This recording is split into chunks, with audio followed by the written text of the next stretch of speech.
আসসালামু আলাইকুম প্রিয় শিক্ষার্থীবৃন্দ। কি অবস্থা তোমাদের? আশা করি তোমরা খুবই ভালো আছো। তো আমি তোমাদের সামনে বরাবরের মতো কি নিয়ে আসি বলো তো? রসায়ন বইটা থেকে তোমাদের সাথে বিভিন্ন চ্যাপ্টার নিয়ে ডিসকাস করি।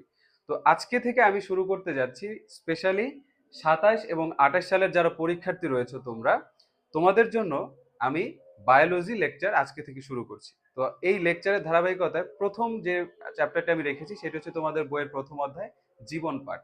চলো শুরু করা যাক। আচ্ছা, এই অধ্যায়টিতে মূলত কি করা হয়েছে জানো? এই অধ্যায়টিতে মূলত বায়োলজির পরিচয় দেওয়া হয়েছে, যে বায়োলজি কি। হুম।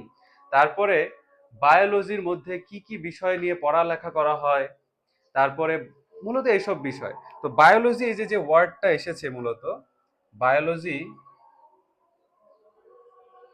বায়োলজি যে মূলত ওয়ার্ডটা এসেছে, এই ওয়ার্ডটা মূলত এসেছে দুইটা টার্ম থেকে। এক হলো বায়োস, আর হচ্ছে কি বলতো, লগোস।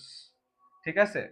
তাহলে দেখো, এই যে এই বায়োস দিয়ে বোঝানো হচ্ছে হচ্ছে জীব, এবং লগোস দিয়ে বোঝানো হচ্ছে কি বলতো, লজিক বা হচ্ছে যুক্তি, এটসেট্রা এটসেট্রা এটসেট্রা। তাহলে বা জীব সম্পর্কিত যে জ্ঞানটা, সেটাকে আমরা বলতে পারি কি বলতো, সেটাকে আমরা বলতে পারি হচ্ছে জীব বিজ্ঞান, তাই না? সেটাকে আমরা বলতে পারি জীব বিজ্ঞান। তো এই জীব বিজ্ঞানের মূলত দুইটা শাখা থেকে থাকে। এখন জীববিজ্ঞানের আসলে কিন্তু শাখা বহুমুখী। কারণ কি জানো? আগে যখন এই জীববিজ্ঞানটা মানুষ এটা নিয়ে পড়ালেখা শুরু করে, ঠিক আছে, তখন এটার শুধু মানুষ চিন্তা করতো যেটা উদ্ভিদ এবং প্রাণী, এই দুইটা জাতির মধ্যে সীমাবদ্ধ, মানে উদ্ভিদ আছে আর প্রাণী আছে পৃথিবীতে। কিন্তু এখন কিন্তু আমরা জানতে পারছি নানা সময়ে যে ভাইরাস আছে, ব্যাকটেরিয়া আছে, ছত্রাক আছে, তাই না? তোমরাও নিশ্চয়ই পরিচিত ব্যাকটেরিয়ার সাথে। অনেকে তোমাদের ফ্রেন্ডদের মধ্যে বা ফ্যামিলিতে কি হয় বলো তো, ব্যাকটেরিয়াল ইনফেকশন হয়, ভাইরাল ইনফেকশন হয়। তার মানে এই যে যে অণুজীবগুলো আছে, এগুলো আমরা খালি চোখে কিন্তু দেখতে পারি না, তাই তার এদেরও কিন্তু কি আছে বলো তো, ব্যাকটেরিয়ার কিন্তু প্রাণ আছে। এখন ভাইরাসের প্রাণ আছে কিনা সেটা নিয়ে একটু সন্দিহান আসলে পৃথিবীর জ্ঞানী ব্যক্তিরা যারা বায়োলজি নিয়ে পড়াশোনা করে বা গবেষণা করে। তো ভাইরাসের প্রাণ আছে কিনা এটা নিয়ে সন্দিহান থাকলেও ব্যাকটেরিয়ার যে প্রাণ আছে এটা নিয়ে কিন্তু কেউ সন্দিহান নয়। তাহলে যার প্রাণ আছে সে তো জীব বা প্রাণী, তাহলে সেটাও তো জীববিজ্ঞানের অংশের মধ্যে আসতে হবে, তাই না? তাহলে জীববিজ্ঞানকে আসলে বহুমুখী একটা বিষয় বলা চলে, বহুমুখী একটা জ্ঞানের ভান্ডার বলা চলে। তো জীববিজ্ঞানকে আলোচনা করার জন্য আমরা দুইটা ভাগে ভাগ করে থাকি। এক হচ্ছে ভৌত জীববিজ্ঞান, এক হচ্ছে কি বলতো, ভৌত জীববিজ্ঞান,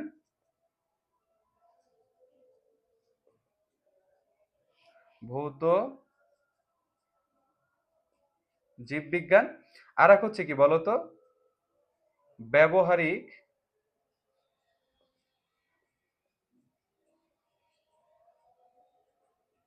জীববিজ্ঞান। তাহলে তোমরা একটা বিষয় খেয়াল করো, ভৌত ভৌত বিষয়টা দিয়ে বোঝানো হচ্ছে তত্ত্বীয় বা থিওরিটিক্যাল, অর্থাৎ যেগুলো শুধুমাত্র কিসের বিষয় বলতো, পড়ালেখার বিষয়। তাহলে এই সকল বিষয়কে বলা হচ্ছে কি ভৌত জীববিজ্ঞান। আর যে সকল বিষয়গুলো আমাদের হচ্ছে আমাদের কি বলতো, যে সকল বিষয়গুলো আমাদের প্রয়োগ সংক্রান্ত বিষয়গুলো, তাই না? অর্থাৎ প্রয়োগ সংক্রান্ত বিষয়গুলোর মধ্যে কি আছে বলতো, যেমন তোমরা সবাই পরিচিত হচ্ছে চিকিৎসা বিজ্ঞানের সাথে, তাই না? অর্থাৎ এই যে আমরা কোনো অসুস্থ হলে ডক্টরের কাছে যাই, তারা আমাদের বিভিন্ন রকম টেস্ট দিয়ে থাকে, তাই না? তাহলে এগুলো কি বলতো, এগুলো প্র্যাকটিক্যাল না? মানে আমরা টেস্ট করছি, সেখান থেকে আমরা দেখতে পাচ্ছি যে কোনো অণুজীব দ্বারা বা কোনো ছত্রাক দ্বারা বা কোনো একটা রোগে আমরা কিভাবে সংক্রমিত হয়েছি সেটা আমরা জানতে পারি। তার মানে এটা একটা কি বলতো, ফলিত, প্র্যাকটিক্যাল বা ব্যবহারিক, তুমি যাই বলো না কেন, তাই না? তাহলে এগুলো আমরা তখন করে থাকি।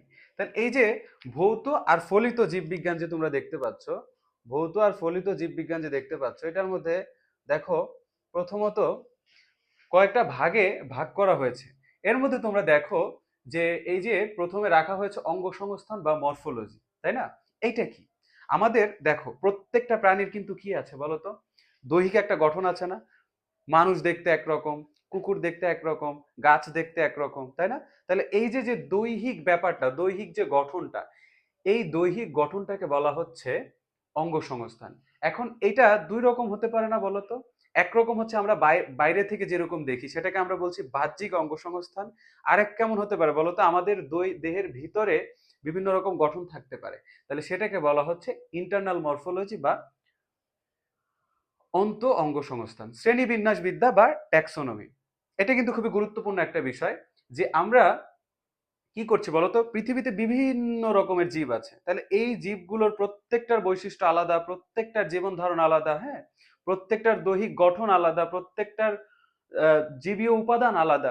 তার মানে এই যে এগুলোর উপর ভিত্তি করে, এই সব বিষয়ের উপর ভিত্তি করে জীবদেরকে কি করা হচ্ছে বলতো, ভাগ ভাগ করা হচ্ছে, তাই না? তাহলে এই যে জীবদেরকে যে বিভিন্ন শ্রেণীতে ভাগ করা হচ্ছে, এটাই হচ্ছে শ্রেণীবিন্যাস। এরপরে তোমাদের এখানে রয়েছে শারীরবিদ্যা বা ফিজিওলজি। শারীরবিদ্যা কি? ধরো আম, সালোক সংশ্লেষণ, তোমরা সবাই এই টার্মটার সাথে পরিচিত। সালোক সংশ্লেষণ টার্মটা হচ্ছে কি বলতো, যেই পদ্ধতিতে উদ্ভিদ সূর্যের আলো ব্যবহার করে খাদ্য তৈরি করে, তাই না, সেটা হচ্ছে কি বলতো, সালোক সংশ্লেষণ। এবং আরো আছে শ্বসন। শ্বসন, তোমরা শ্বসনের সাথে অনেকে পরিচিত হয়ে থাকতে পারো, যারা পরিচিত না তাদেরকে বলি শোনো। শ্বসন হলো কি, এই যে আমরা যে জটিল খাদ্য উপাদানগুলো খাই, এই জটিল খাদ্য উপাদানগুলো ভেঙে আমাদের দেহের ভিতরে মানে আমাদের যে কাজে লাগানোর মতো উপাদান, অর্থাৎ কার্বোহাইড্রেট, প্রোটিন, এই যে এগুলো উপাদান যে পরিণত করছে, এই প্রক্রিয়াটা হচ্ছে কি বলতো, শ্বসন। তাহলে এই যে শ্বসন, রেচন এবং সালোক সংশ্লেষণ, এইগুলা বিষয় আলোচনা হচ্ছে কোথায়, শারীরবিদ্যার মধ্যে না? তাহলে এই যে দেখো, তোমাদের এটা কিন্তু খুবই ইম্পর্টেন্ট যে শারীরবিদ্যার আলোচ্য বিষয় কি। পরীক্ষায় নানা সময় তোমাদের এই কোশ্চেনটা আসবে যে শারীরবিদ্যার আলোচ্য বিষয়সমূহ হইল কি বলতো, শ্বসন, সালোক সংশ্লেষণ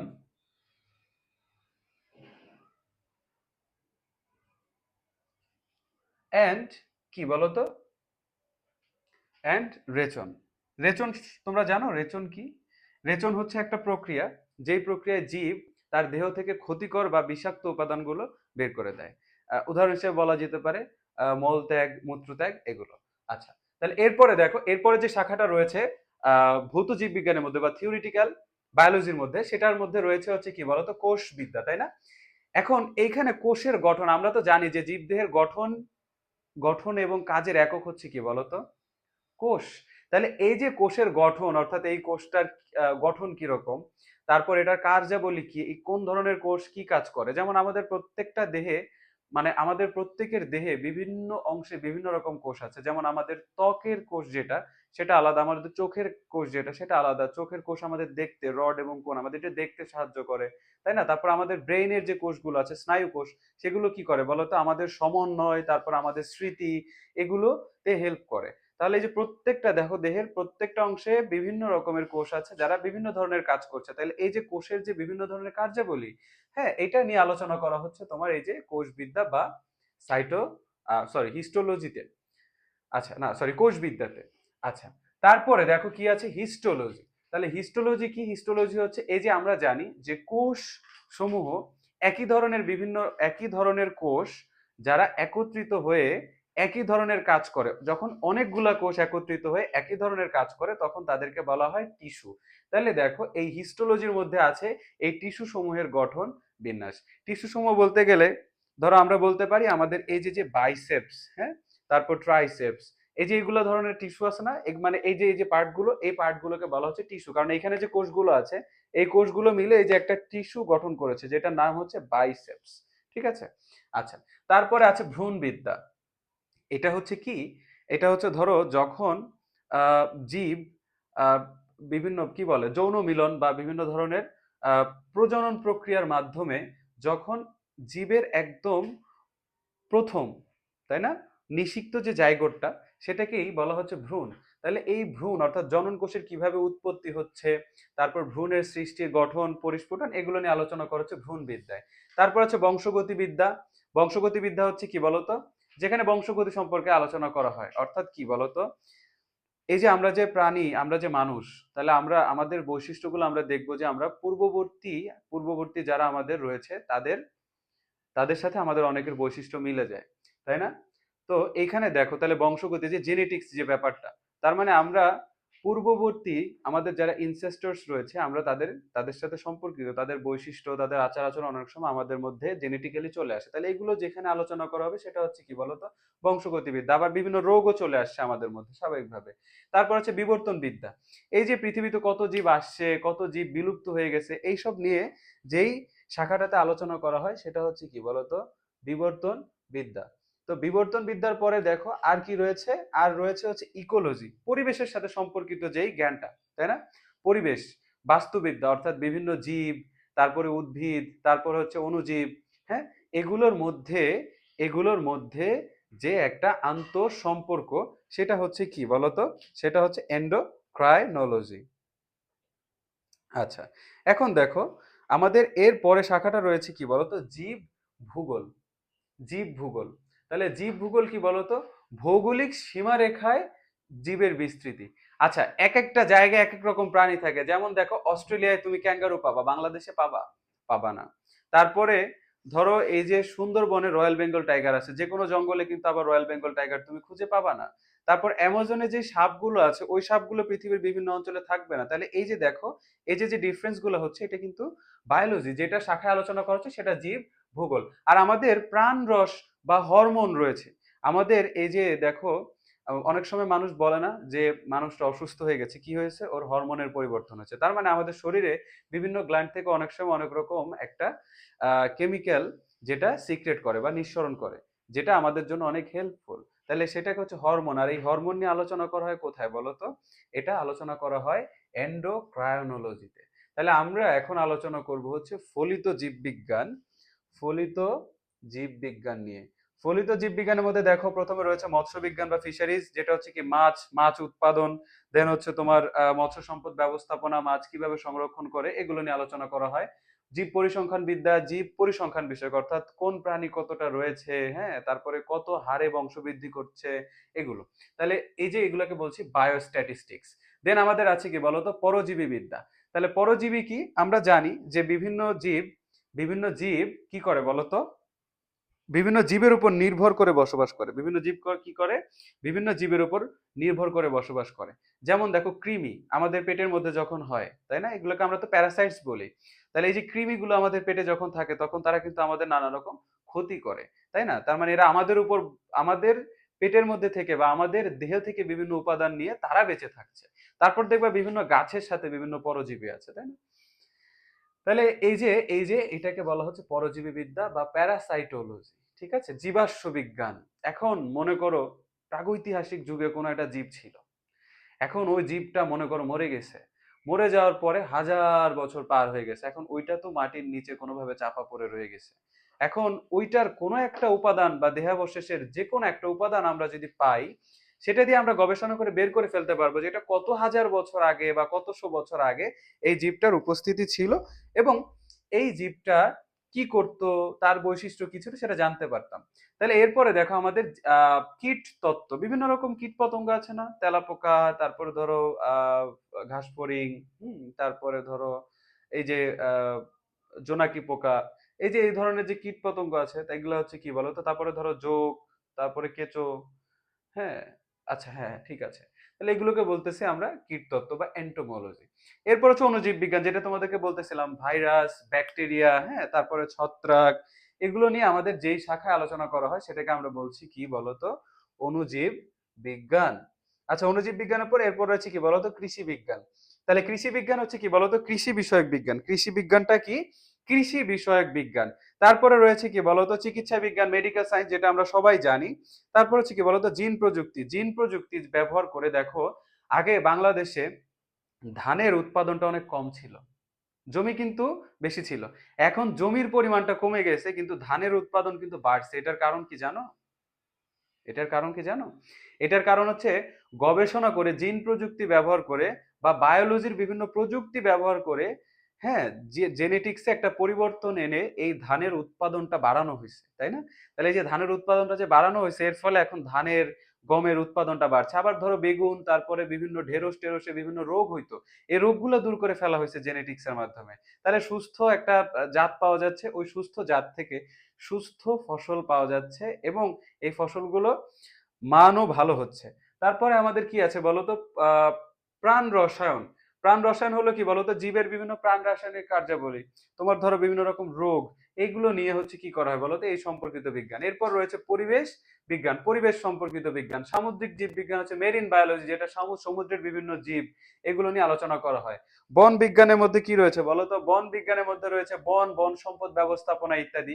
জীব প্রযুক্তি হচ্ছে মানব কল্যাণে, এই যে একটু আগে বললাম যে জীব প্রযুক্তি ব্যবহার করে ধানের নতুন জাত উদ্ভাবন করা হচ্ছে, তার মানে এই জীব প্রযুক্তি হচ্ছে কি বলতো, মানব এবং পরিবেশের কল্যাণে জীব ব্যবহারের যেই জ্ঞানগুলা, তাই না? আচ্ছা, এখন দেখো এরপর রয়েছে ফার্মেসি, যেটা ওষুধ শিল্প আমরা সবাই জানি। বন্য প্রাণীবিদ্যা, বন্য প্রাণী বিষয়ক বিজ্ঞান, বায়ো ইনফরমেটিক্স, কম্পিউটার প্রযুক্তি নির্ভর জীব বিজ্ঞান ভিত্তিক তথ্য, যেমন ক্যান্সার বিষয়ক জ্ঞান, তারপরে বিভিন্ন রোগ বিষয়ক জ্ঞান, অর্থাৎ কিভাবে কতজন আক্রান্ত হয়েছিল, কতদিন পর মারা গিয়েছিল, এগুলা পরে চিন্তা করে আবার এগুলা মানুষকে সচেতন করা হয়। তারপর চিকিৎসা, একটা ওষুধের একটা আহ, একটা কি বলে, একটা ভ্যাকসিন কতদিন হচ্ছে কাজ করবে, এগুলো অনেক মানুষের উপর প্রয়োগ করে সেটা নিয়ে তথ্য ইনফরমেশন কালেক্ট করা হয়, সেটা সংগ্রহ করে রাখা হয় এবং পরবর্তীতে সেটা নিয়ে অ্যানালাইসিস করা হয়। তাহলে এটা আমরা জানতে পারলাম, তাই না? আচ্ছা, এখন কথা হলো জীবের শ্রেণীবিন্যাস। তাহলে এই শ্রেণীবিন্যাসের মধ্যে প্রথমে দেখো, সুইডিশ প্রকৃতিবিদ ক্যারোলাস লিনিয়াস, তিনি যখন চিকিৎসা শাস্ত্রে একটা ডিগ্রি লাভ করলেন, তার লেখাপড়া শেষ করে তিনি এই বিভিন্ন রকম কি করে উদ্ভিদ, তারপরে ফুল, এগুলা সংগ্রহ করা শুরু করলেন, এবং তার এই যে শ্রেণীবিন্যাসটাতে অনেক আগ্রহ ছিল। তো তিনি প্রথম কি করলেন বলতো, জীবের শ্রেণীবিন্যাসটা করলেন। কিন্তু এখানে কথা আছে, এখানে কথা আছে। কথাটা হইলো দেখো, কথাটা হইলো এই যে ক্যারোলাস লিনিয়াস যেই জীব জগৎটাকে শ্রেণীবিন্যাস করলেন, এইটা এইটার উপর ভিত্তি করে, মানে এইটা তথ্যটার উপর ভিত্তি করে বিজ্ঞানী আর এইচ হুইটেকার উনি কি করলেন বলতো, কোষের সংখ্যা, তারপরে জীবের যে খাদ্যাভ্যাস, অর্থাৎ কোন জীব কি খাবার খায়, তাদের বসবাসের ধরন, এইগুলোর উপর ভিত্তি করে আর এইচ হুইটেকার উনি করলেন কি, পুরা জীবজগৎকে 5টা রাজ্যে বা 5 কিংডমে ভাগ করলেন। বুঝতে পেরেছো? সেই 5টা রাজ্য হচ্ছে কি বলতো, 5টা রাজ্যের মধ্যে দেখো, 5টা এই যে এখানে আছে, 5টা রাজ্য হচ্ছে তোমার, প্রথমটা হচ্ছে মনেরা, তারপর হচ্ছে প্রোটিস্টা, ফানজাই, হ্যাঁ, তারপরে হচ্ছে কি বলতো অ্যানিমেলিয়া, প্লান্ট, এগুলো, তাই না? আচ্ছা, এখন এই যে যে 5টা রাজ্যে ভাগ করা হলো, এই 5টা রাজ্যে ভাগ করার পরে আবার আরেকজন বিজ্ঞানী আরেকটা প্রস্তাবনা দেয়, তিনি হচ্ছেন মার্গিউলিস। তিনি কি করেন 1974 সালে হুইটেকারের এই যে শ্রেণীবিন্যাসের যেই 5টা রাজ্যকে উনি দিয়েছিলেন, এইটাকে উনি করলেন কি, এইটাকে উনি করলেন দুইটা ভাগে ভাগ। একটাকে বললেন উনি সুপার কিংডম ওয়ান, যেটা আরেকটা হলো সুপার কিংডম টু। এখন তোমরা জানো যে সুপার কিংডম ওয়ান আর টু এটা কেন করলো? এটা করলো হচ্ছে নিউক্লিয়াসের গঠনের ভিত্তিতে, অর্থাৎ যাদের নিউক্লিয়াসটা ছিল সুগঠিত তাদেরকে একটা ভাগে ভাগ করলেন উনি, আর যাদের নিউক্লিয়াসটা সুগঠিত না তাদেরকে তিনি আরেক ভাগে ভাগ করলেন। তাহলে পুরা যে জীব জগৎটা ছিল, দেখো পুরা যে জীব জগৎ, এই যে জীব জগৎ, এই জীব জগৎকে প্রথমত ভাগ করা হলো কয়টা ভাগে বলো তো? প্রথমত ভাগ করা হলো super kingdom one, super kingdom one. এই সুপার কিংডম ওয়ানের আন্ডারে, সুপার কিংডম ওয়ানের আন্ডারে থাকলো কি বলতো, মনেরা, মনেরা। আবার এই মনেরা হচ্ছে কি বলতো, রাজ্য এক বা কিংডম এক। আচ্ছা, এবার এবার হচ্ছে আমরা চলে যাব সুপার কিংডম টু তে, তাই না? সুপার কিংডম টু, দেখো সুপার কিংডম ওয়ান তো আমরা বুঝতে পারলাম। তো উনি কি করলে এরপরে সুপার কিংডম টু দিলেন।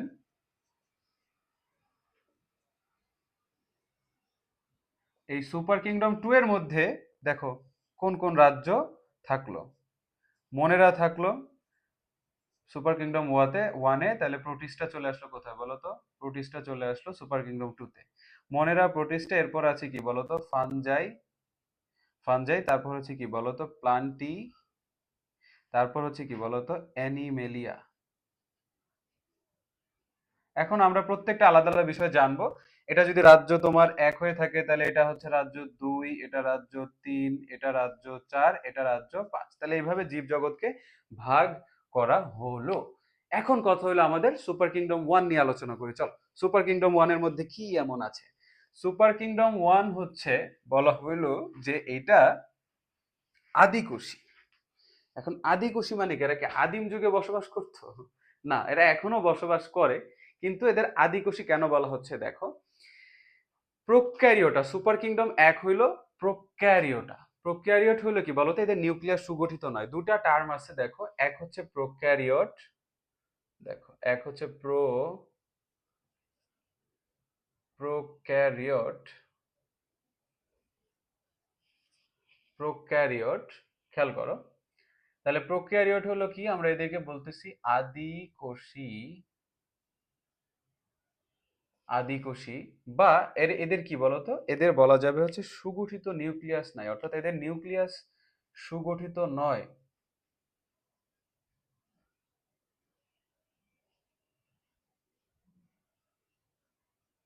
নিউক্লিয়াস সুগঠিত নয়। আর এটা হচ্ছে কি, এরা হচ্ছে সুপার কিংডম ওয়ান। এরা কি, এরা হচ্ছে সুপার কিংডম ওয়ান। তাহলে সুপার কিংডম টু এ কারা আছে? সুপার কিংডম টু এ যারা থাকবে তারা হবে ইউক্যারিওট। কি হবে? সুপার কিংডম টু, এরা যারা হবে এদেরকে বলা হবে ইউক্যারিওট। ইউক্যারিওট এরা কি, এরা হচ্ছে প্রকৃত কোষী, বা এদের নিউক্লিয়াসটা সুগঠিত। তার মানে ইউক্যারিওটদের নিউক্লিয়াস সুগঠিত থাকে, যেমন তোমার আমার। তাহলে এখন মনেরার মধ্যে আমরা কি আলোচনা করতে পারি বলো তো? মনেরা, তাহলে মনেরা হচ্ছে প্রথমত এরা এক কোষী, এরা এক কোষী, এরা এক কোষী,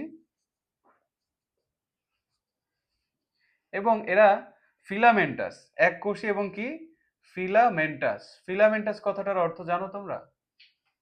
দেখো তোমরা যদি এই যে এই যে চিত্রটার দিকে তাকাও, এখানে নীলাভ সবুজ শৈবাল এটা, তাই না? আর প্রথম চিত্রটা হচ্ছে ব্যাকটেরিয়ার, ঠিক আছে?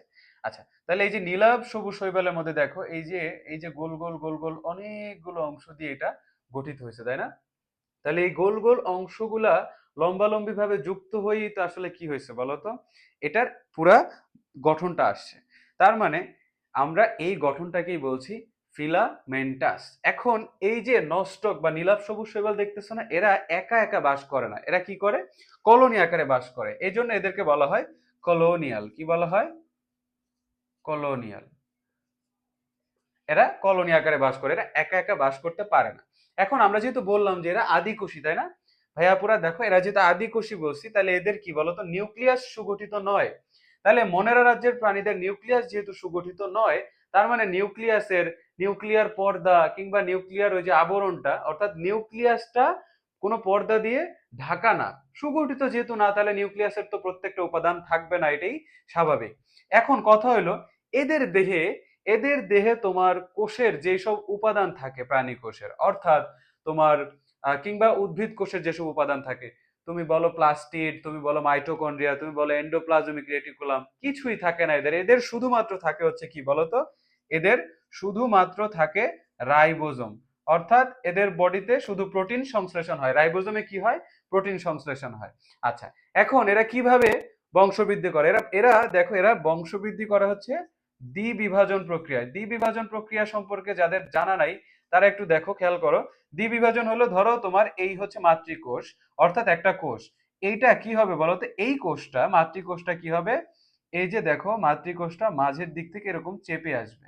তো এর মধ্যে ধরো এই যে নিউক্লিয়াস ছিল, তো এই যে নিউক্লিয়াসটা এখন কি হচ্ছে বলতো, এই যে চেপে এখান থেকে দুইটা নিউক্লিয়াসে বিভক্ত হচ্ছে। তো পরবর্তীতে কি হবে বলো, এই যে মাঝখান থেকে যে একটু চেপে আসছিল, সরু হয়ে আসছিল, এই অংশটা দুইটা ভাগে বিভক্ত হয়ে যাবে। এইভাবে করে একটা কোষ থেকে দুইটা কোষ সৃষ্টি হবে।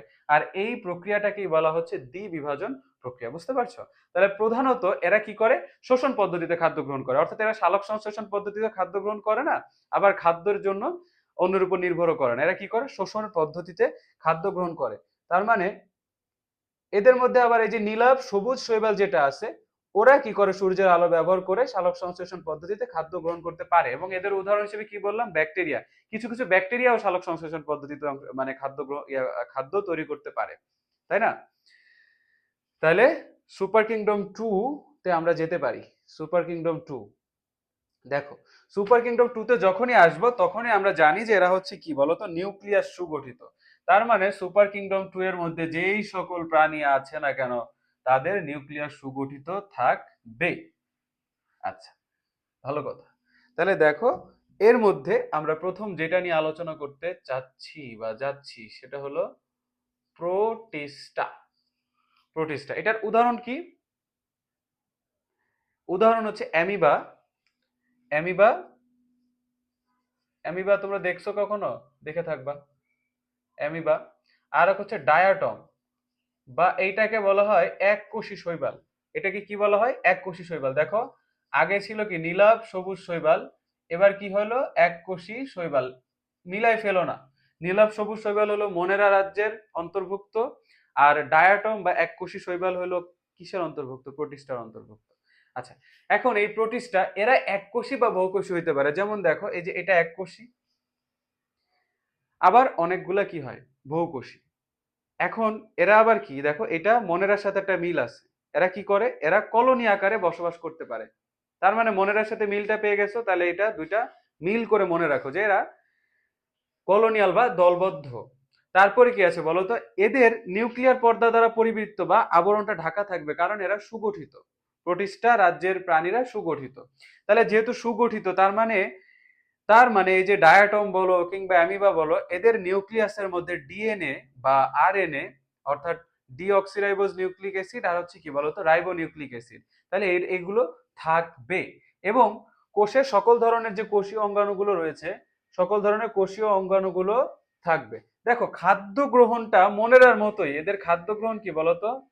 খাদ্য গ্রহণ শোষণ, খাদ্য গ্রহণ শোষণ বা ফটোসিনথেটিক, ফটো সিনথেটিক। তার মানে এরা ফটোসিনথেসিস পদ্ধতিতে খাদ্য তৈরি করে থাকে। আচ্ছা, এখন দেখো, কোষ বিভাজনটা মাইটোসিস কোষ বিভাজনের মাধ্যমে অযৌন প্রজনন ঘটে। মাইটোসিস কোষ বিভাজন জীবে সাধারণত দেহের বৃদ্ধি ঘটে। অর্থাৎ আমার এই হাড়টা ছোটবেলায় ছোট ছিল, পরে কি হয়েছে বলতো? এই হাড়টা বেড়ে গেছে, বড় হয়েছে, বৃদ্ধি পাইছে আকৃতিতে। তাহলে এই যে ওরা কি করে? কোষ বিভাজনের মাধ্যমে অযৌন প্রজনন ঘটায় এবং কনজুগেশনের মাধ্যমে। এইটা একটা ইম্পর্টেন্ট কথা, এবং এটা একটু বুঝতে অসুবিধা হয় অনেকের। কনজুগেশন মানে কি জানো? জৈবনিক ভাবে ভিন্ন, মানে গঠনগত ভাবে ভিন্ন, অর্থাৎ দেখতে আলাদা রকম, হ্যাঁ, তারপরে ধরো আলাদা জায়গায় থাকে, এমন দুইটা গ্যামেটের মিলনের ফলে যৌন প্রজনন হবে। এবং এদের কোনো ভ্রূণ গঠিত হয় না। কারণ দেখো, এরা যে যে উদাহরণ কি বলা আছে, অ্যামিবা, প্যারামেসিয়াম, এককোষী এবং বহুকোষী শৈবাল। তাহলে এগুলো হচ্ছে আমাদের প্রোটিস্টার উদাহরণ, বুঝতে পারলাম? আচ্ছা, এখন দেখো ফানজাই। ফানজাই হচ্ছে কি দেখো তো? এরা অধিকাংশ স্থলজ মৃতজীবী বা পরজীবী। মৃতজীবী কি বলতো? মানে ফানজাই, যে এই যে দেখো মাশরুম, ইস্ট, পেনিসিলাম, এই যে যে উদাহরণগুলো তোমরা দেখতে পাচ্ছ, এরা মৃতজীবী বলতে কি বোঝানো হচ্ছে বলতো? এরা মৃতদেহ থেকে খাদ্য গ্রহণ করে বা মৃতদেহ থেকে খাদ্য সংশ্লেষণ করে। তাহলে আমরা দেখতে পাচ্ছি যে অধিকাংশ ফানজাই হচ্ছে স্থলজ, মৃতজীবী কিংবা পরজীবী। তাহলে ফানজাই কি? তোমাদের বৈশিষ্ট্য লেখা আসতে পারে যে ফানজাইয়ের বৈশিষ্ট্য লেখো, বা অনেক সময় চিত্র আমি দেখাবো আজকের ক্লাসের শেষে, যে এমসিকিউ এবং সিকিউ রাখছি সেটার মধ্যে আমি তোমাদেরকে দেখাবো যে কিভাবে এখান থেকে কোশ্চেন আসে। এরা কি অধিকাংশ স্থলজ, আবার কি মৃতজীবী, অর্থাৎ মৃত জীবের দেহের উপর ভিত্তি করে এরা বেঁচে থাকে। তাহলে মৃত জীবের উপর, তাহলে মৃত জীবটা তো অন্য যে কোনো জীব, তাই না? তার মানে এরা পরজীবীও। বুঝতে পারছো? এদের নিউক্লিয়াস সুগঠিত, বাট এখানে একটা ইম্পর্টেন্ট কথা আছে, যে এদের যে কোষ প্রাচীর, এদের যে কোষ প্রাচীর সেটা একটা উপাদান, শক্ত একটা উপাদান দিয়ে তৈরি। সেই কোষ প্রাচীর হলো কাইটিন, কাইটিন নামক বস্তু দিয়ে তৈরি। ঠিক আছে? আচ্ছা, এরপর কি হচ্ছে? খাদ্য গ্রহণটা শোষণ পদ্ধতিতেই ঘটে আসতেছে, বাট মনেরার মধ্যে শোষণ এবং ফটোসিনথেটিক দুটেই ছিল। এইখানে দেখো, এদের এদের সাথে প্রোটিস্টার পার্থক্য কি জানো? প্রোটিস্টার অনেকের মধ্যে ক্লোরোপ্লাস্ট থাকতে পারত, কিন্তু বা ওরা ফটোসিনথেটিক পদ্ধতিতে খাদ্য গ্রহণ তৈরি, মানে খাদ্য তৈরি করতে পারত, কিন্তু ফাঞ্জাইয়ের মধ্যে যারা আছে এদের দেহে ক্লোরোপ্লাস্ট তাই নাই। কি নাই? ক্লোরোপ্লাস্ট, ক্লোরোপ্লাস্ট নাই। তাই সালোক সংশ্লেষণ পদ্ধতিতে খাদ্য গ্রহণ করতে পারে না। এটা তোমরা জানতে পারবা হচ্ছে চতুর্থ অধ্যায়। চতুর্থ অধ্যায়ে বিস্তারিত জানতে পারবা। তো আজকে এতটুকুই জানো যে সালোক সংশ্লেষণ করার জন্য প্রধান যে অঙ্গাণুটা কাজ করে সেটার নাম হচ্ছে ক্লোরোপ্লাস্ট, যেটা উদ্ভিদের দেহে থাকে, যেটা হচ্ছে কি সবুজ রঙের। তাহলে এই ক্লোরোপ্লাস্ট না থাকলে তারা কি করতে পারে না বলতো, সালোক সংশ্লেষণ প্রক্রিয়ায়, মানে সালোক সংশ্লেষণ হয় না, সালোক সংশ্লেষণ হয় না। আচ্ছা, এবার দেখো এরা হচ্ছে কি হ্যাপ্লয়েড এন দিয়ে বংশবৃদ্ধি করে। দুইটা টার্ম আসবে বায়োলজি পড়তে গেলে, এক হচ্ছে হ্যাপ্লয়েড আর এক হচ্ছে ডিপ্লয়েড। আচ্ছা, হ্যাপ্লয়েড হচ্ছে এন, ডিপ্লয়েড হচ্ছে 2n। এখন এগুলা দ্বারা কি বোঝাচ্ছে, ধরো আমি একটা জীব জীব এবং আমি হচ্ছে মেল, তাহলে আমার আহ আমার হচ্ছে কি বলতো, আমি যে বংশবৃদ্ধি করব এটার প্রধান উপাদানটা আমার হচ্ছে স্পার্ম। এখন কোনো উইমেন বা ফিমেল যদি থাকে তার কি থাকবে বলতো, এগ। তাহলে এই যে স্পার্ম এটা হচ্ছে হ্যাপ্লয়েড এন, এগ ওটা হচ্ছে কি বলতো হ্যাপ্লয়েড এন। এবার যেই ভ্রূণটা হবে সেটা হবে ডিপ্লয়েড, অর্থাৎ এন প্লাস এন, 2n, অর্থাৎ স্পার্ম এগ মিলিত হয়ে 2n বা ডিপ্লয়েড জীব তৈরি করবে। তাহলে উদাহরণ হিসেবে আমরা ফাঞ্জাইয়ের মধ্যে পাচ্ছি, উদাহরণ হিসেবে পাচ্ছি হচ্ছে কি বলতো, east paramecium, east paramecium mushroom, mushroom ইত্যাদি। ঠিক আছে, তাহলে এগুলো আমরা পেলাম হচ্ছে কিসের উদাহরণ, ফানজাইয়ের উদাহরণ।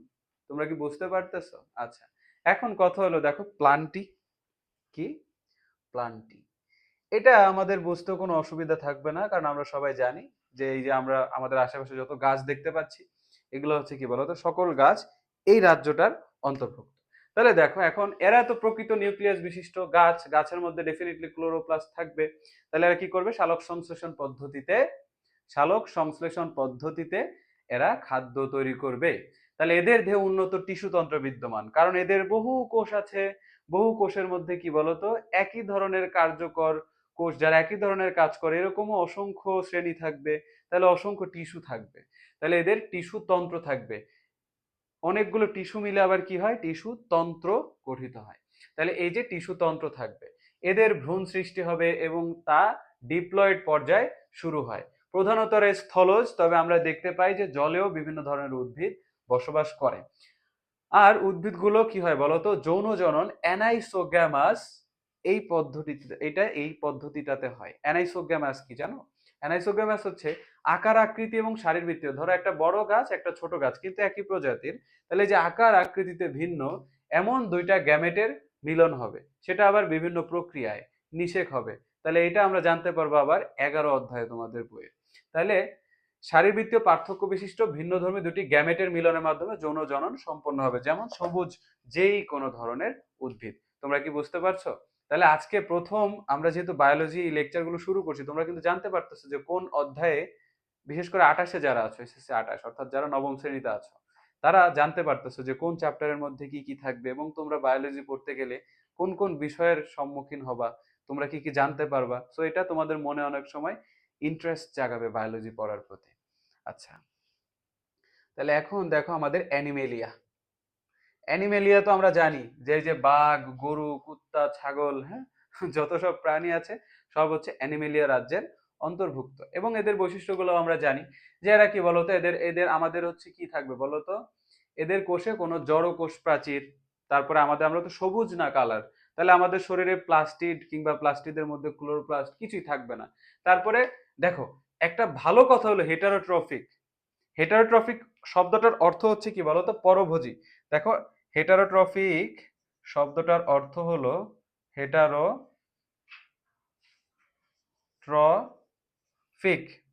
ঠিক আছে, তাহলে এই যে হেটারোট্রফিক শব্দটা যদি আমি বাংলা লিখি তাহলে আমি লিখবো হচ্ছে পরভোজী। এখন পরভোজী শব্দটার অর্থ যদি আরো ভাঙি তাহলে আমরা জানতে পারবো যে এটা খাবারের জন্য অন্য কারো উপরে নির্ভরশীল, যেমন আমরা উদ্ভিদের উপর নির্ভরশীল খাবারের জন্য, তাই না? কিংবা অন্য প্রাণীর উপর নির্ভরশীল, আমরা অন্য প্রাণী খাই, আমরা অন্য উদ্ভিদ খাই, তাই না? তা আমরা এই যে অন্যের উপর নির্ভরশীল, এই কারণে এই অ্যানিমেলিয়া রাজ্যের যে প্রাণী সমূহ রয়েছে তাদেরকে বলা হবে হেটারোট্রফিক। আচ্ছা, এদের দেহে জটিল টিস্যুতন্ত্র বিদ্যমান, তাই না? যেমন আমাদের আমাদের আমাদের আমি তো বললাম যে আমাদের যেসব টিস্যু আছে সেই টিস্যু দিয়ে টিস্যু তন্ত্র গঠিত হয়েছে, টিস্যু তন্ত্র দিয়ে আমাদের অঙ্গ গঠিত হয়েছে। তার মানে দেখো, প্রত্যেকটা অঙ্গের কাজ আবার আলাদা, প্রত্যেকটা টিস্যুর কাজ আবার আলাদা, প্রত্যেকটা কোষের কাজ আলাদা। তার মানে এই যে প্রত্যেকটা কোষ মিলে যে টিস্যু হইলো, এই টিস্যু দিয়ে যে টিস্যু তন্ত্র হইলো, সেই টিস্যু তন্ত্রগুলো আসলে জটিল। এরা যৌন জননের মাধ্যমে বংশ বৃদ্ধি করে। যেমন পরিণত ডিপ্লয়েড পুরুষ এবং স্ত্রী প্রাণীর জননাঙ্গ থেকে হ্যাপ্লয়েড গ্যামেট উৎপন্ন হয়, একটু আগে যেটা বললাম স্পার্ম, এগ, এইটা এইটা মিলিত হবে এবং একটা ভ্রূণ তৈরি হবে, যেই ভ্রূণটার বিকাশ হওয়ার মাধ্যমে পরিণত একটা অ্যানিমেল বা প্রাণী আসবে। ঠিক আছে? তাহলে দেখো, এবং প্রোটোজোয়া ব্যতীত সকল মেরুদণ্ড এবং প্রোটোজোয়া যেটা আছে সেই প্রোটোজোয়াটা বাদ দিয়ে সকল মেরুদণ্ডী এবং অমেরুদণ্ডী প্রাণীদের বলা হবে কি বলতো? এরা অ্যানিম্যাল রাজ্যের সদস্য, ইনক্লুডিং রণবীর কাপুর।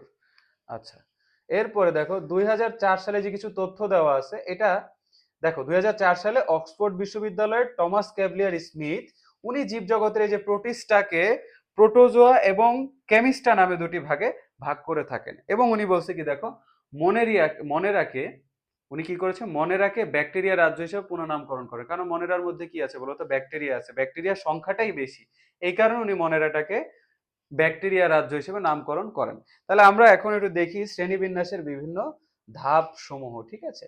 তো শ্রেণীবিন্যাসের দেখো ধাপ সমূহের মধ্যে রয়েছে রাজ্য, যেটা আমরা দেখলাম, কিংডম, পর্ব, ফাইলাম, তাই না? তারপর আছে বিভাগ, ডিভিশন, শ্রেণী, class, order, family, genus, species, তাই না? আচ্ছা, এখন আমরা একটু মানুষের এই সবগুলোর দেখবো যে মানুষের কিংডম কি, মানুষের ফাইলাম কি। মানুষের কিংডম হচ্ছে অ্যানিমেলিয়া, কারণ আমরা কি বলতো, অ্যানিম্যাল। আমাদের সুকেন্দ্রিক কোষ আছে, আমরা বহুকোষী, আমরা পরভোজী, অর্থাৎ আমরা হেটারোট্রফিক, এবং আমাদের জটিল টিস্যুতন্ত্র বিদ্যমান। তাহলে আমরা কি বলতো, আমরা হচ্ছি অ্যানিমেলিয়া কিংডমের আদিবাসী বা অধিবাসী, সরি। আচ্ছা, এরপর আছে ফাইলাম বা পর্ব। ফাইলাম হচ্ছে আমাদের কর্ডাটা। তাহলে দেখো, আমাদের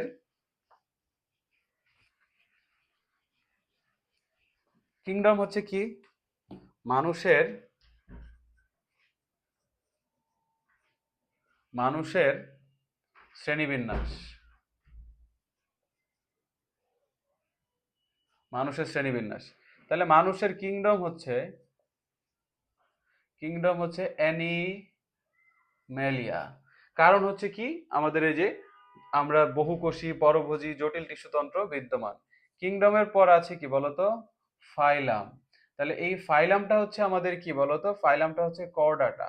ফাইলামটা হচ্ছে কর্ডাটা, কারণ আমাদের কি আছে বলতো, আমাদের জীবে আমাদের মেরুদণ্ড আছে, আর মেরুদণ্ডের আগে থাকে হচ্ছে নটোকর্ড। তার মানে নটোকর্ড থাকার কারণ হচ্ছে আমাদের বলা হচ্ছে কর্ডাটা। আমাদের যে শ্রেণী বা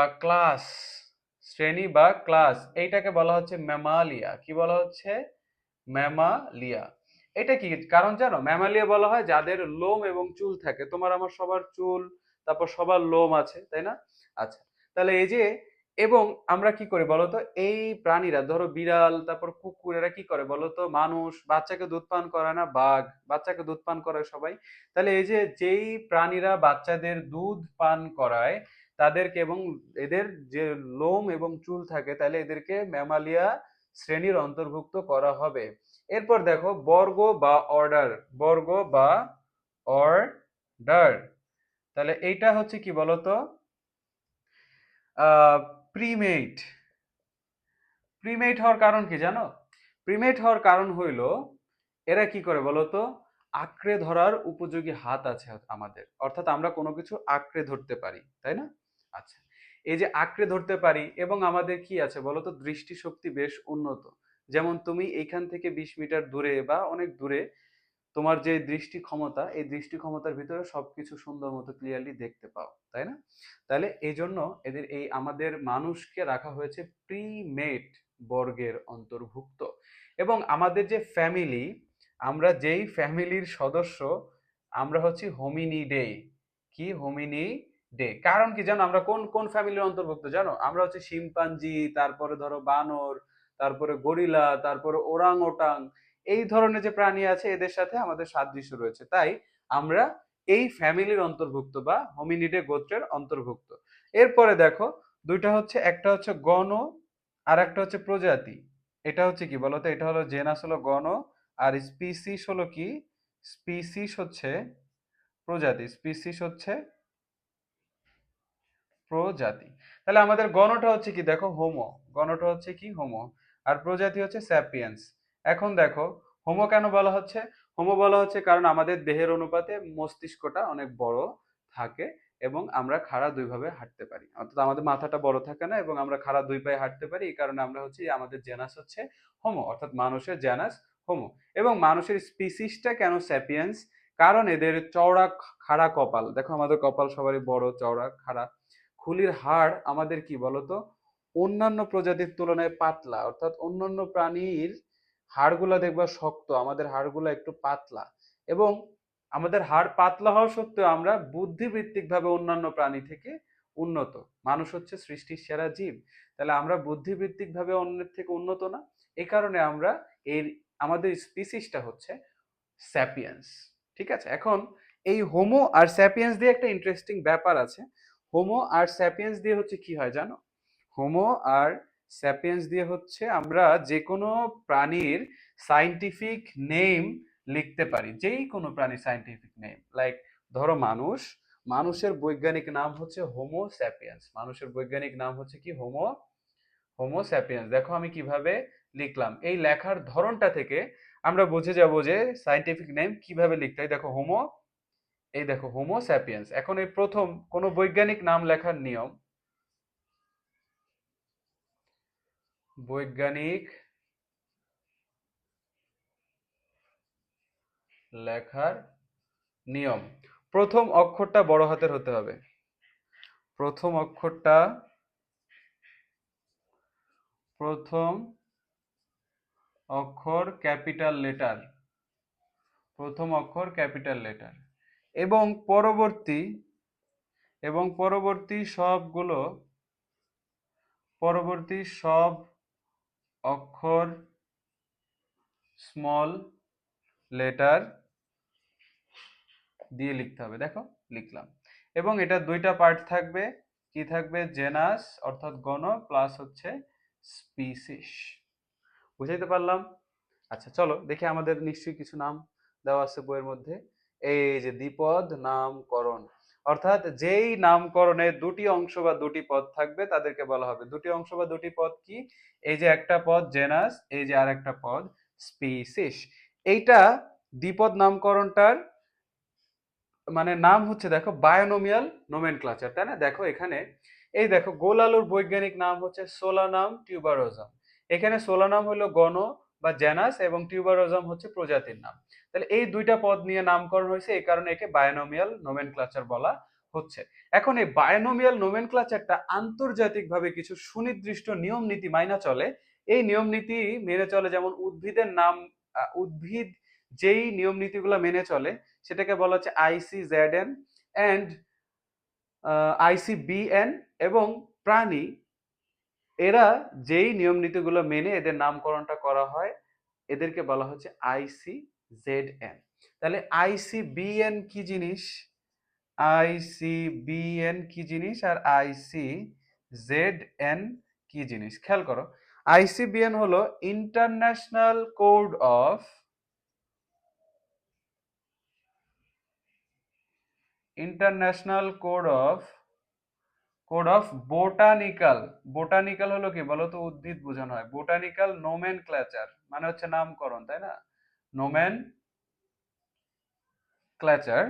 আর ICZN অর্থাৎ যেই নিয়ম কানুন বা যেই কোড অনুযায়ী যে কোনো জীবের নামকরণ করা হয় সেটা হচ্ছে ICZN। তাহলে এটাকে বলা হচ্ছে international, international code of zoological, zoological nomenclature. 4। বুঝতে পারছো? আচ্ছা, তাহলে এখন দেখো এই যে ক্যারোলাস লিনিয়াস, দেখো ওনার অবদান কিন্তু এই নামকরণ বা জীবের বায়োলজির সূচনার ক্ষেত্রে অপরিসীম, তাই না? দেখো তাহলে নামকরণ ল্যাটিন ভাষায় কিংবা ল্যাটিন ভাষার মতো উপস্থাপন করতে হবে। যেমন ধরো আমাদের বাংলাদেশের একজন বিজ্ঞানী, ঢাকা বিশ্ববিদ্যালয়ের প্রাণী বিজ্ঞান বিভাগের প্রতিষ্ঠাতা স্যার জাকির হোসেন, উনি দেখো একটা ব্যাঙের বৈজ্ঞানিক নামকরণ করছিলেন, তো ওটা ওনার নাম অনুযায়ী দিতে পারছে। কিন্তু ওনার নামটা দেখো এই যে ICZN মেনে চলতে হয়েছে। ওনার নামটা বাংলাদেশি হইলেও ওনার কিন্তু দেখো জাকের আনা ঢাকা নাম দিতে হয়েছে। খেয়াল করছো? তাহলে এই যে কি হয়েছে বলতো, এই নামটা ল্যাটিন ভাষার মতো উপস্থাপন করতে হয়। আচ্ছা, এরপরে বৈজ্ঞানিক নামে দুইটা অংশ থাকে, একটা হচ্ছে না গণ, একটা হচ্ছে প্রজাতি। যেমন ল্যাবিও রুইটা রুই মাছের বৈজ্ঞানিক নাম, এখানে ল্যাবিও হচ্ছে গণ, রুইটা হচ্ছে কি বলতো প্রজাতিক পদ। এবং জীবজগতের প্রতিটি বৈজ্ঞানিক নামকে ইউনিক হইতে হয়, কারণ তোমার আমার নামই তো ইউনিক হইতে হয়। যদি তোমার পরিবারের মধ্যে তোমার আর 5 ভাই থাকো, তোমার 5 ভাইয়ের নামই যদি হয় সাকিব, তাহলে কেমনে কি সাকিব 1 2 3, তাও তো 1 2 3 দিয়ে আলাদা করতে হচ্ছে। তার মানে এইটা বলার অপেক্ষা রাখে না যে নামকরণ সবার নাম আলাদা হইতে হবে, নাহলে চিনতে তারপরে যে কোনো কাজেই ঝামেলা হবে। এই যে আমি যে কথাটা বললাম যে বৈজ্ঞানিক নামের প্রথম অংশটা বড় অক্ষর হবে, বাকি অক্ষরগুলা ছোট অক্ষর হবে। আচ্ছা, তাহলে এখন তোমরা কিছু বৈজ্ঞানিক নাম দেখো। এই যে বৈজ্ঞানিক কিছু নাম আছে দেখছো, পাটের বৈজ্ঞানিক নাম হচ্ছে কি?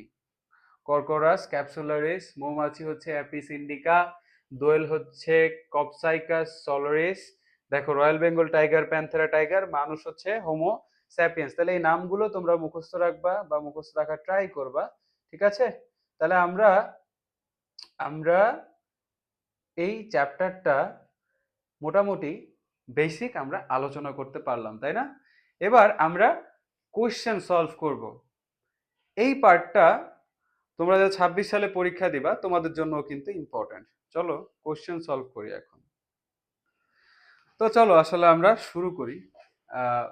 আমাদের এখান থেকে কি কি প্র্যাকটিস করা যায়, জীবন পাঠ থেকে কি কি প্রশ্ন আসলে আমাদের পরীক্ষায় আসবে। হ্যাঁ, তাহলে চলো শুরু করি। প্রথমে দেখো, প্রথম কোশ্চেনটা হচ্ছে, তোমরা এটা কমেন্টে আমাদের জানাবা, ঠিক আছে? কমেন্ট সেকশনে অ্যান্সার লিখে জানাবা। তাহলে প্রথম হচ্ছে অ্যাপিস ইন্ডিকা নিচের কোনটির বৈজ্ঞানিক নাম? এটা কিন্তু আমরা ওই যে বৈজ্ঞানিক নামের যেই অংশটা তোমাদের দেখালাম বইয়ের মধ্যে, ওখানে ছিল। কে কে মনে রাখছো আমি জানি না। আমি ক্লাসের মধ্যে উল্লেখও করছি যে অ্যাপিস ইন্ডিকা হচ্ছে মৌমাছির বৈজ্ঞানিক নাম। তারপরে দেখো আছে কি বলতো, নিমফ্যায়া নসালি, এটা কিসের বৈজ্ঞানিক নাম বলতো? এটা এটা হচ্ছে কাঁঠালের বৈজ্ঞানিক নাম, তাই না? যারা জানো তারা কমেন্টে অ্যান্সার জানাও। তো তোমাদের দেখো এইখান থেকে কিন্তু আরো অনেক ধরনের প্রশ্ন আসে। ধানের বৈজ্ঞানিক নাম কি? অরেজা স্যাটিভা, তারপর দোয়েল, তারপর হচ্ছে তোমার হাইড্রা, হ্যান ত্যান অনেক কিছু, রয়্যাল বেঙ্গল টাইগার, এইসবের বৈজ্ঞানিক নাম পরীক্ষায় বিভিন্ন বোর্ডে বিভিন্ন সময় আসবে। এবং 26-এর যে পরীক্ষা আছে এসএসসি পরীক্ষা, তোমাদের 27-এ যাদের এসএসসি পরীক্ষা সামনের বছর হবে, তো তোমাদের প্রত্যেকের পরীক্ষায় দেখবা এইটা থেকে একটা কোশ্চেন মাস্ট। তাহলে মাস্ট যদি 1 নাম্বার পাইতে চাও, তা তোমাদের মাস্ট একটা কোশ্চেন থাকবে এখান থেকে। আচ্ছা, একটু আগে দেখো আগের স্লাইডটাতে যে একটা কোশ্চেন ছিল না, এই যে নিমফ্যায়া নসেল, এটা কিসের বৈজ্ঞানিক নাম? এটা হচ্ছে কিসের? শাপলার বৈজ্ঞানিক নাম, তাই না? তাহলে তোমরা আবার এভাবে ভুল করো না, ঠিক আছে? আমি ভুল করলে কিন্তু মার্ক কাটা যায় না, তোমরা যারা ভুল করবা মার্ক কাটা যাবে কিন্তু। আচ্ছা, এর পরবর্তী স্টাইলে এটা দেখো অনেক ইম্পর্টেন্ট, তোমরা একটু মুখস্থ রাখবা ডেফিনেটলি, নাহলে 1 নাম্বার মিস করে ফেলবা পরীক্ষায়। এরপরে দেখো, ভৌত জীববিজ্ঞানের অন্তর্গত বিষয় কোনটা? কিসের? ভৌত জীববিজ্ঞানের অন্তর্গত বিষয় কোনটা? তাহলে বলো এটা কেমনে তোমরা মনে রাখবা? প্রথমত অনেকে দেখেই মুখস্থ করে মনে রাখছো, যেটা হচ্ছে কি বলতো, জিন প্রযুক্তিতে একটা ফলিত জীববিজ্ঞানের অংশ, ফার্মেসিও তাই, জীব প্রযুক্তিও তাই। তাহলে অ্যান্সারটা কি হবে? অ্যান্সারটা হবে অঙ্গ সংস্থান। বাট অনেক সময় আমাদের মনে রাখা কষ্ট হয়ে যায়, এই জন্য দেখো একটা ছন্দ আছে, তাই না? এই ছন্দটা যদি আমরা মনে রাখতে পারি, তাহলে এই ছন্দ থেকে আমাদের ভৌত জীববিজ্ঞানের শাখাগুলো মনে রাখতে পারবো। তাহলে ছন্দটা যদি যদি লিখি, দেখো, বারডেম হসপিটালে ইসিজি করা যায়, যে কোনো হসপিটালেই যায়, কিন্তু বারডেমটা আমাদের এই জিনিসগুলোর সাথে মিলছে নামের সাথে। দেখো, বারডেম এই যে বটা আছে না, এটা দিয়ে বোঝানো হচ্ছে বায়ো জিওগ্রাফি, ঠিক আছে? এরপরে আমাদের যে ম আছে, এই ম দিয়ে হচ্ছে কি বলতো, মরফোলজি। কি? মরফোলজি। এটা মনে রাখা যায়। এবার দেখো হ দিয়ে কিসের সাথে এইচ, তাহলে এইচ দিয়ে আমরা কি বলতে পারি বলো তো? হিস্টোলজি। আচ্ছা, এরপরে কি আছে? পি দিয়ে, পি দিয়ে কি হইতে পারে? ফিজিওলজি বা শারীরবিদ্যা। কি? ফিজিওলজি বা শারীরবিদ্যা। টি দিয়ে হচ্ছে আমাদের ওই যে শ্রেণীবিন্যাস বা কি বলতো, ট্যাক্সোনমি, তাই না? ট্যাক্সোনমি। এবার ই দিয়ে দেখো, ই দিয়ে অনেকগুলো হবে। প্রথমত ই দিয়ে হবে ইকোলজি, ইকোলজি। তারপর হবে কি বলতো? এমব্রায়োলজি। তারপর আছে কি এন্ডোক্রাইনোলজি বা হরমোনের যে বিদ্যাটা, এন্ডোক্রাইনোলজি। আর কিছু থাকে? আচ্ছা, তারপরে সি দিয়ে কি হতে পারে তোমাদের? সি দিয়ে হতে পারে সাইটোলজি, এবং জি দিয়ে হতে পারে কি হতে পারে? জি দিয়ে, জি দিয়ে হতে পারে হচ্ছে তোমাদের জেনেটিক্স। এই তো, জি দিয়ে হতে পারে জেনেটিক্স। তাহলে এইভাবে করে এরপরে তোমরা অপশনের মধ্যে যদি এগুলা কোনোটা দেখতে পাও তখন সেটা দাগাই দিবা। আর বাকি ফলিত গুলো তো এই তোমার তত্ত্বীয় যে বিষয়গুলো আছে এই বিষয়গুলো বাদ দিয়ে বাকি সব তো হচ্ছে কি বলতো, ফলিত জীববিজ্ঞানের শাখা, তাই না? আচ্ছা, তাহলে পরবর্তী যে আমাদের কোশ্চেনটা আছে, যে উদ্দীপকের আলোকে পরবর্তী প্রশ্নের উত্তর দাও, একটা প্রশ্নে আছে চিত্রের জীবটার নাম কি? দেখো, এইটা এই জন্য ভালো করে চিত্রগুলো খেয়াল করতে হয়। এটার উত্তর হচ্ছে নস্টক, যেটা হচ্ছে মনেরার মধ্যে ছিল। এই দেখো, দেখা যাচ্ছে? এই যে মনেরার মধ্যে দেখো, এই যে এই চিত্রটা, এই যে এরকম করে সরাসরি ছবিটা দিয়ে নাম জিজ্ঞেস করছে। তার মানে বইয়ের মধ্যে যখন পড়বা তখন চিত্রগুলা দেখাটা খুবই ইম্পর্টেন্ট, এবং দেখে সেটা মনেও রাখতে হবে। আচ্ছা, এরপরে আছে দেখো এস এবং টি। এস দেখতে পাচ্ছি আমরা ধান, আর টি হচ্ছে ব্যাঙ। এখন উভয়ের ক্ষেত্রে যায় এমন বৈশিষ্ট্য হতে হবে, বুঝছো? তোমরা এখন বলবা যে ব্যাঙ তো অনেক ক্ষেত্রে পরভোজী, কিন্তু ধান তো আর পরভোজী না, তাই না? তার মানে উভয়ের ক্ষেত্রে প্রযোজ্য এমনটাই অ্যান্সার হবে। এটা একটু ট্রিকি কোশ্চেন। দেখো বহুকোষী, দুইটাই বহুকোষী, এবং দুইটাতেই যৌন জনন ঘটে, বাট পরভোজীটা আমি নিতে পারতেছি না কারণ গাছ তো পরভোজী না। আমাকে বলছে উভয়ের জন্য প্রযোজ্য, তাহলে উভয়ের জন্য প্রযোজ্যের ক্ষেত্রে আমার অপশন 2 আর 3 মিলতেছে। তাহলে অ্যান্সার কি বলতো? অ্যান্সার হচ্ছে সি। এখন আচ্ছা, পরবর্তী কোশ্চেন হচ্ছে নিচের কোনটিতে প্রাণের বিকাশ নিয়ে আলোচনা করা হয়? তাহলে দেখো অনেকেই এখানে এটা দেখো, এটা বোর্ডে আসছে কিন্তু প্রাণের বিকাশ নিয়ে আলোচনা করা হয়, অনেকে ঠাস করে দাগাই দিবে প্রাণ রসায়ন। যেহেতু প্রাণ নিয়ে মিল আছে, প্রাণ রসায়ন, বাট ওইটার মধ্যে কিন্তু হরমোন নিয়ে আলোচনা করা হয় প্রাণ রসায়নের মধ্যে। আমাদের বিবর্তন বিদ্যা যে টপিকটা আছে, ভৌত জীব বিজ্ঞানের যে একটা শাখা, এই বিবর্তন বিদ্যার মধ্যে হচ্ছে তোমার প্রাণের বিকাশ নিয়ে আলোচনা করা হয়। এবার হ্যাপ্লয়েড স্পোর দিয়ে বংশবৃদ্ধি ঘটায় কারা? দেখো, প্যারামেসিয়াম, ব্যাকটেরিয়া, এরা তো হ্যাপ্লয়েড দিয়ে করবে না। কারণ কি জানো? দেখো তোমার এইখানে ইস্ট, ইস্ট ছিল কিসের মধ্যে? ফানজাইয়ের মধ্যে। তাহলে এর কি বলছে? হ্যাপ্লয়েড স্পোর দিয়ে বংশবৃদ্ধি করে। এই যে দেখো সরাসরি লাইনটা লেখা আছে যে হ্যাপ্লয়েড স্পোর দিয়ে বংশবৃদ্ধি করবে। ঠিক আছে, তাহলে আমাদের অ্যান্সার হচ্ছে ইস্ট, তাই না? তাহলে বইয়ের লাইন বাই লাইন একটু ভালো মতো পড়তে হবে। আরো অনেক এমসিকিউ আছে। কিভাবে এমসিকিউ গুলো আসে বই থেকে আমি সেটা দেখাই দিলাম, যে বইয়ের চিত্র, তারপরে ইম্পর্টেন্ট লাইন যেগুলো আমি উল্লেখ করেছি ক্লাসের মধ্যে, এইসব জায়গা থেকে এমসিকিউ আসে, সুতরাং ভালো মতো পড়তে হবে। আচ্ছা, এখন অনুধাবনমূলক প্রশ্নগুলো। মাশরুমকে কেন মৃতজীবী বলা হয়? কারণ মাশরুম কি করে বলো তো? মাশরুম, তোমাদের বইয়ের মধ্যেই অ্যান্সার আছে, মাশরুম হচ্ছে মৃত জীবের উপর নির্ভর করে বাঁচে। মাশরুম কিসের মধ্যে দেখো তো? মাশরুম হচ্ছে ফানজাইয়ের মধ্যে, তাই না?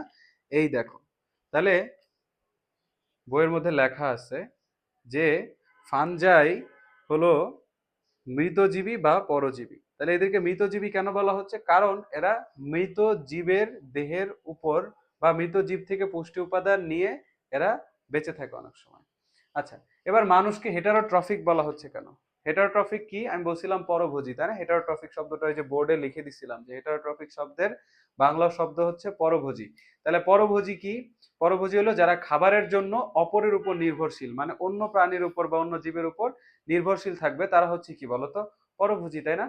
আচ্ছা, তাহলে এই জন্য মানুষকে হেটারোট্রফিক বলা হচ্ছে। এবার মানুষকে স্যাপিয়েন্স প্রজাতির অন্তর্ভুক্ত করা হয়েছে কেন? স্যাপিয়েন্স প্রজাতি, তারপরে এই যে আরেকটা কি আছে, মানুষকে হচ্ছে প্রিমেট বর্গের অন্তর্ভুক্ত কেন? একটু আগে যখন পড়াচ্ছিলাম, স্যাপিয়েন্স বলতে কি বলতো? মানুষের মাথার খুলি কি থাকে বলতো? মানুষের মাথার খুলি থাকে অনেক পাতলা অন্যান্য প্রাণীর থেকে, বাট মানুষ অন্যান্য প্রাণী থেকে হয় অনেক বুদ্ধিমান, তাই না? তাহলে এই যে মানুষ অন্যান্য প্রাণী থেকে বুদ্ধিমান, মস্তিষ্কের খুলি হচ্ছে পাতলা, এই কারণে এদেরকে রাখা হয়েছে হচ্ছে স্যাপিয়েন্স এর মধ্যে, তাই না? আচ্ছা, এবার দেখো পরবর্তী আরেকটা প্রশ্ন আছে যে এই যে কেন এরা হচ্ছে প্রিমেট, কেন হচ্ছে প্রাইমেট বা প্রিমেট? দেখো এরা কি হচ্ছে বলতো, আঁকড়ে ধরার জন্য উপযোগী হাত থাকবে এবং ঘ্রাণ অপেক্ষা দৃষ্টি শক্তি বেশি উন্নত। যেমন আমরা দূরের কোনো বস্তু যতটুকু দেখতে পারবো, তাই না, 20 মিটার দূরে সেই বস্তুটা মানে যদি কোনো খাবার রান্না করা হয়, ওটা ঘ্রাণটা আমরা পাবো না, কাছাকাছি গেলে আমরা ঘ্রাণ পাবো। ঠিক আছে? আচ্ছা, তাহলে এটা আমরা বুঝতে পারলাম। বৈজ্ঞানিক নামকরণ কি? বৈজ্ঞানিক নামকরণ তো আমি বললাম যে কোনো বিজ্ঞানীর বৈজ্ঞানিক নামকরণ করা হয় কিভাবে করে, দুইটা ভাবে। তাহলে এটাকে আমরা বলতেছি বায়োলজিক্যাল নোমেনক্লাচার, অর্থাৎ গণ এবং প্রজাতি। এবং বৈজ্ঞানিক নামকরণের লেখার পদ্ধতি আছে। প্রথম অক্ষরটা শুধুমাত্র ক্যাপিটাল লেটার হবে, বাকি সবগুলো স্মল লেটার হবে। এবং নামগুলো হবে কিসের মতো বলতো? ল্যাটিন ভাষার অনুকরণে হবে। যেমন আমাদের মানুষের বৈজ্ঞানিক নাম হচ্ছে কি, হোমো স্যাপিয়েন্স। আচ্ছা, তারপরে কি আছে, কাঁঠালকে কেন আর্কিগোনিয়েট বলা হয়? এখন কাঁঠালকে আর্কিগোনিয়েট বলা হয় কারণ কাঁঠাল হচ্ছে কি বলতো, স্ত্রী জননাঙ্গ বা স্ত্রী জননাঙ্গ বিশিষ্ট উদ্ভিদ। তো এই যে তোমাদের প্লান্টির মধ্যে আছে, প্লান্টির মধ্যে দেখো এই যে স্ত্রী জনন অঙ্গ বিশিষ্ট উদ্ভিদ, স্ত্রী জনন অঙ্গ বিশিষ্ট উদ্ভিদ, এই যে আর্কিগোনিয়েট বা আর্কিগোনিয়াম। ঠিক আছে? এই কারণে কাঁঠালকে আর্কিগোনিয়েট বলা হচ্ছে। এবার নীলাভ সবুজ শৈবালকে মনেরা রাজ্যের অন্তর্ভুক্ত করার কারণ কি? মনেরা রাজ্যের অন্তর্ভুক্ত করার কারণ কি? এরা হচ্ছে এককোষী। মনেরা রাজ্যের অন্তর্ভুক্ত প্রাণীরা কি এককোষী, এদের নিউক্লিয়াস হচ্ছে সুগঠিত নায়রা প্রোক্যারিওট, তাই না? তারপরে এরা কি করে বলতো, ফিলামেন্টাস, অর্থাৎ অনেকগুলো কোষ একটার সাথে একটা মানে লম্বালম্বি ভাবে যুক্ত হয়ে এরা মানে দৈহিক গঠনটা হয়। তারপরে এরা কলোনি আকারে বসবাস করে, তাই না?